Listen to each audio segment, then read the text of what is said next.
Please subscribe to my channel for education and entertainment videos.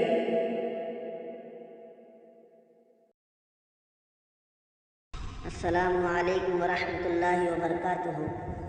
آج ہم جماعت اول کی ایک کہانی دو دوست اس کا مطالعہ کریں گے۔ چلیے شروع کرتے ہیں۔ دو دوست۔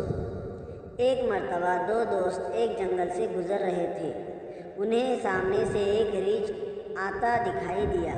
ایک دوست جھٹ سے ایک اونچے درخت پر چڑھ گیا۔ دوسرے دوست کو درخت پر چڑھنا نہیں آتا تھا۔ وہ فوراً زمین پر لیٹ گیا۔ اس نے اپنی سانس روک لی۔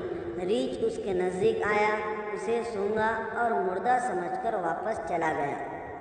پہلا دوست درخت سے نیچے اترا، دوسرے دوست کے پاس آیا اور اس سے پوچھا، ریچھ نے تمہارے کان میں کیا کہا؟ دوسرے دوست نے جواب دیا، ریچھ نے مجھ سے کہا کہ جو مصیبت کے وقت دوست کو اکیلا چھوڑ دے وہ سچا دوست نہیں ہوتا۔ یہاں پر ہماری کہانی ختم ہوتی ہے۔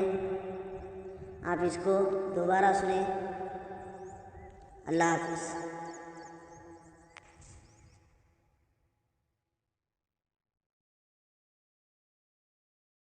Please subscribe to my channel for education and entertainment videos.